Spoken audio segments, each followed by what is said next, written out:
Halo semuanya, selamat datang di 90 menit bola. Kita awal informasi kali ini dari kabar media Malaysia sebut JDT siap tendang Jordi Amat. Media asal Malaysia Makan Bola menyoroti nasib bintang timnas Indonesia Jordi Amat yang bakal ditendang pihak Johor Darul Ta'zim di musim 2025-2026 mendatang. Menurut laporan yang dihimpun media Malaysia itu, nama Jordi masuk dalam daftar 3 nama pemain JDT yang bakal hengkang akhir musim ini. Makan Bola menyebut 3 pemain tersebut adalah Jordi Amat yang merupakan kapten JDT, mantan bintang Real Madrid Jesse Rodriguez, dan pemain termahal mereka yakni Jalil Elias. Kabar mengenai Jordi Amat sendiri sebenarnya sudah tersiar cukup lama. Terlebih, kontrak pemain timnas Indonesia itu akan berakhir 31 Mei 2025 dan kemungkinan besar memang tidak akan diperpanjang. Rumornya Jordi Amat akan bermain di Liga Indonesia musim depan. Tapi tim mana kita tunggu saja. Elkan Bagot muncul di Bali, apakah ikut TC Timnas? Back Ipswich Town Elkan Bagot diketahui tengah berada di Bali. Kabar itu langsung disambut positif oleh para pecinta timnas Indonesia karena memberikan harapan bagi mereka melihat Elkan kembali bergabung dengan skuad Garuda. Ya, beredar kabar Elkan saat ini tengah berada di Bali. Elkan sendiri baru saja mengakhiri perjuangan bersama Blackpool FC di Liga 3 Inggris 2024-2025 dan akan kembali bergabung dengan Ipswich Town pada 31 Mei 2025 mendatang. Bisa disimpulkan Elkan mungkin tengah menikmati liburan di Bali. Kendati demikian, semuanya berubah jika mengingat timnas Indonesia akan menggelar pemusatan latihan di Bali pada akhir Mei 2025 ini. Bali ditunjuk menjadi lokasi TC karena dianggap memiliki sarana dan prasarana yang dibutuhkan timnas Indonesia. TC tersebut dipersiapkan pelatih Patrick Kluivert untuk memaksimalkan kans menang saat melawan China pada 6 Juni dan Jepang pada 10 Juni mendatang. Timnas kena denda, media Vietnam sebut fans timnas kasar. FIFA menjatuhkan 2 sanksi kepada PSSI dan timnas Indonesia imbas laga kontra Bahrain pada Maret 2025 lalu. Selain denda senilai 400 juta, kapasitas tempat duduk di pertandingan kandang berikutnya harus dikurangi 15%. Tentu saja sanksi tersebut tak luput dari sorotan media Vietnam. Soha tak ragu menyebut perilaku supporter timnas Indonesia itu kasar dan barbar. Perilaku diskriminatif yang dilakukan supporter Indonesia terhadap Bahrain telah mengakibatkan sanksi berat bagi sepak bola negara tersebut, tulis Soha dalam artikelnya. Insiden yang berujung pada hukuman tersebut terjadi lantaran sekelompok supporter Indonesia bersikap kasar, meneriakkan slogan-slogan menghina saat lagu kebangsaan Bahrain dikumandangkan. Lanjut ulasan tersebut mengatakan, sikap menghina lagu kebangsaan itu sempat dikritik pelatih Dragan Talajik, pelatih Bahrain, usai pertandingan. Ia tidak senang karena sekelompok supporter tidak menghormati prosesi celang laga tersebut. Akibat perilaku itu, Tribun Utara dan Selatan SUGBK rencananya akan ditutup sebagian. Nick Wipers tak sabar pawai juara Persib Bandung. Nick Wipers sudah tidak sabar mengikuti perayaan juara Liga 1 2024-2025 di Stadion Gelora Bandung Lautan Api, Kota Bandung, Jawa Barat. Acara itu rencananya digelar pada Sabtu 24 Mei 2025 malam. Persib sukses menyegel titel juara Liga 1 sejak pekan ke-31. Mereka berencana menggelar perayaan usai prosesi penyerahan trofi di laga kandang terakhir melawan Persis Solo. Nick Wipers memastikan perayaan juara ini berbeda dengan musim sebelumnya. Saat itu Persib harus berpesta di markas Madura United, yakni Stadion Gelora Bangkalan. Musim lalu kami menjadi juara di Madura, tapi kali ini berbeda. Kami juara ketika masih menyisakan 3 pekan, 3 pertandingan dan kami bisa merayakannya bersama Bobotoh. Jadi luar biasa, ungkap Wipers. Dan pertandingan terakhir juga nantinya akan dijalani di kandang dan tentunya kami akan menikmati ini bersama. Sambung bek asal Belanda itu menambahkan. Bojan Hoda ajak gabung Sadil Udah di Bandung.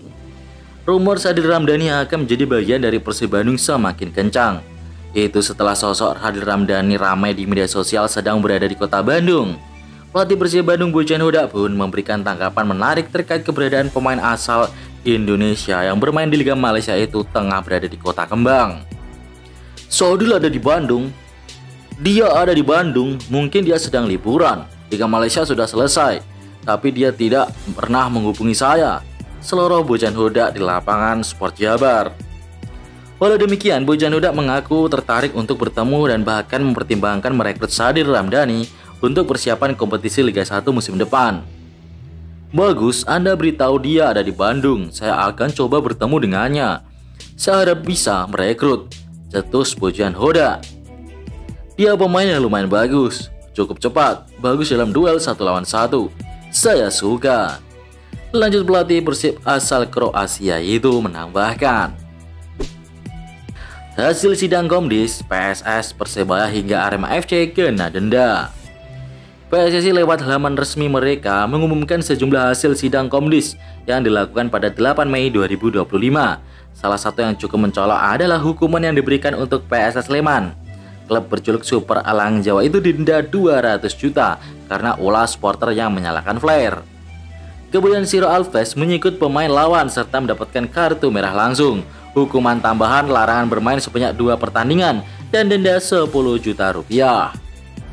Next ada Yuran Fernandes membuat pernyataan secara tertulis melalui media sosial yang mendiskreditkan keputusan perangkat pertandingan dan persepakbolaan Indonesia serta memukul layar monitor VAR. Hukuman larangan beraktivitas dalam kegiatan sepak bola di Indonesia selama 12 bulan dan denda 25 juta. Persebaya, adanya supporter Persebaya Surabaya sebagai supporter klub tamu yang hadir dalam pertandingan versus Persik Kediri. Hukuman denda 25 juta rupiah dan Pampel Persik Kediri juga didenda 25 juta rupiah.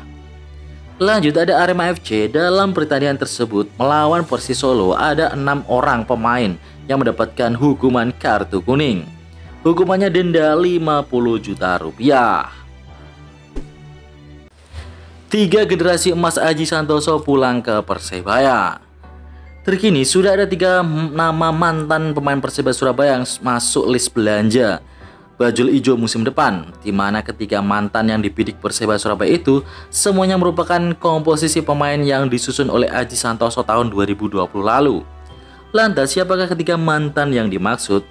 Ketiga pemain yang dimaksud terindikasi bakal dibawa pulang Persebaya awal musim ini, yakni Rahmat Irianto, Koko Ari Araya, dan juga Mahmud Eid.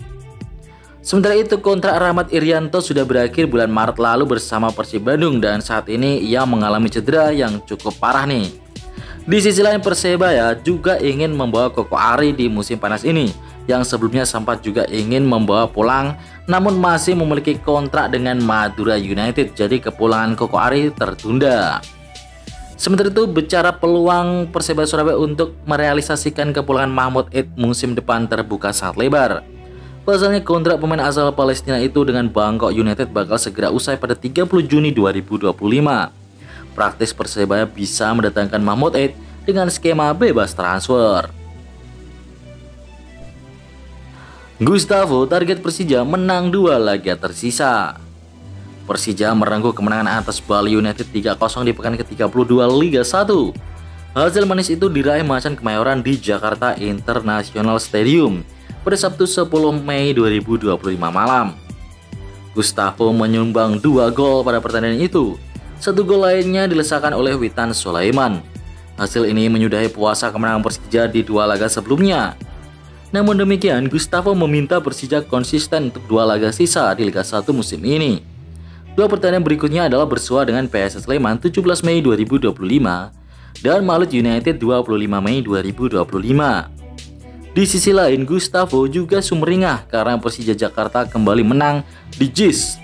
Pemain berusia 28 tahun itu mengakui supporter menjadi pelecut semangat pada skuad Macan Kemayoran. Jadi korban lemparan batu, Divaldo Alves sebut pelakunya bukan Aremania. Bos tim Persik Kediri menjadi objek pelemparan batu oleh oknum supporter Aremania. Pelemparan itu terjadi usai Persik dijamu Arema FC dalam lanjutan pekan ke-32 Liga 1 di Stadion Kanjuruhan Kabupaten Malang. Ironisnya, laga itu merupakan momen kembalinya Arema FC ke Stadion Kanjuruhan pasca tragedi 2022 silam. Akibat lemparan itu, sejumlah anggota tim Persik Kediri mengalami luka akibat terkena batu maupun serpihan kaca. Rivaldo menilai lemparan batu yang membuat kaca bus Persik Kediri hancur itu kemungkinan tidak dilakukan oleh supporter Aremania selesai timnya menang telak 3-0. Dirinya juga tidak ingin memperpanjang terkait dengan pelemparan batu yang dilakukan sekelompok orang ke bus yang di dalamnya ada pemain Persik Kediri itu. Sepertinya bukan supporter, orang luar, mungkin anak muda yang minum atau apa, seperti itu, kata Rivaldo di Kediri melansir dari Antara. Ia menyebut saat pertandingan tidak ada masalah sama sekali sehingga ia tidak mengetahui kenapa terjadi insiden pelemparan tersebut. Dalam stadion, waktu kami ke sana tidak ada masalah sama sekali, tapi pelemparan terjadi di luar stadion, kata Rivaldo. Ia menambahkan sejumlah supporter Arema juga telah meminta maaf atas insiden tersebut. Manajer tim Persik Kediri, Muhammad Syahid Nur Ihsan, mengatakan dari Persik Kediri telah bertemu dengan pihak perwakilan Arema FC sebagai tuan rumah serta perwakilan Aremania, kelompok pendukung Arema FC. Dalam kesempatan itu, para pihak tadi meminta maaf atas kejadian pelemparan tersebut. Arema FC telan biaya 1 miliar untuk keamanan, tapi masih ada pelemparan. Laga Arema FC melawan Persik Kediri memang memiliki resiko tinggi, termasuk di pekan ke-32 Liga 1 di Stadion Kanjuruhan Malang. Apalagi kedua tim supporternya memiliki rivalitas yang lumayan. Mengacu pada pengamanan di laga-laga rawan, Persik memang tidak datang dan pulang dengan kendaraan barakuda atau rantis. Tapi tim tamu datang dan pulang menggunakan bus meskipun kendaraan taktis barakuda telah disiapkan oleh manajemen Arema. Manajemen telah melakukan berbagai peningkatan sesuai dengan regulasi dan kebutuhan Renpan. Bahkan pada 2 laga terakhir penyelenggaraan menelan dana lebih dari 1 miliar rupiah. Manajemen Arema FC merasa menjadi pihak yang selalu disalahkan atas berbagai permasalahan yang timbul, termasuk pelemparan bus tim tamu. Wah, sebenarnya kalau bicara level bisnis, emang kemungkinan Arema FC ini sudah tekor keluar dana banyak. Malah citranya makin buruk gara-gara ulah supporternya.